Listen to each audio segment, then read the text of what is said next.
બીજું વાક્ય પ્રમુખ સ્વામી મહારાજ બોલ્યા કે આપણે આપણો પ્રયત્ન કરી લીધો, હવે જે ભગવાનની ઈચ્છા એ પરિણામ આપણને માન્ય છે.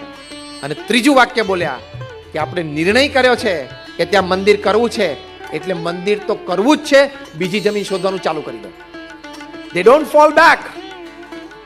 ફેલિયર કે સેટબેક તો આવ્યું, પણ દે ડોન્ટ ફોલ બેક. પાછું નહીં પડવાનું, સ્વીકારી લેવાનું, કઠણ છાતી રાખીને પરિણામ સ્વીકારી લેવાનું, પણ સામે તરફ પુરુષ પ્રયત્ન ચાલુ કરી દેવાનો. મહાપુરુષોની આ રીત છે.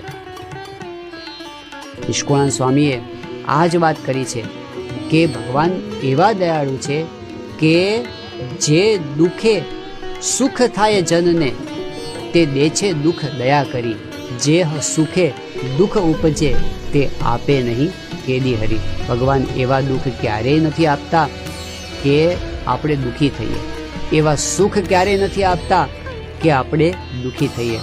અંતે આપણું ભલું કરવું છે. દાસના દુશ્મન હરી કેદી હોય નહીં, જેમ કરશે એમ સુખ જ થશે, આ આપણો વિશ્વાસ છે. આપણે આ અનાજ જે હોય ને એ તો બરાબર છે, પણ આપણે પણ આપવું છે. બીજું વિશે છે ને એના ઘરના જે લગ્નમાં વપરાય એ સિવાયનું, તો એના માટે વાસણનો આખો સેટ. રસોડામાં એક પણ વાસણ ખૂટે નહીં. તપેલીથી માંડીને પાણી કરવાની ગળણીથી માંડીને બધો જ આખો વાસણનો સેટ પણ એને આપવામાં આવેલો.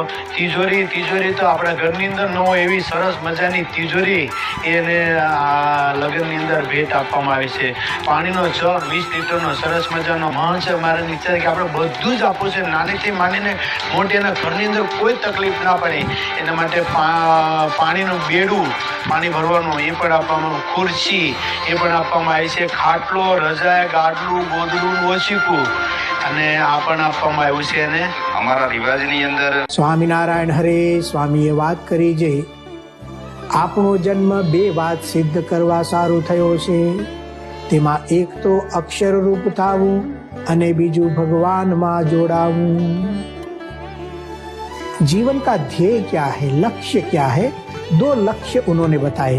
पहला लक्ष्य अक्षर रूप था वो ब्राह्मी स्थिति को प्राप्त करना, और दूसरा भगवान में जोड़ाओ अर्थात पुरुषोत्तम की भक्ति करना, पुरुषोत्तम में जुड़ जाना.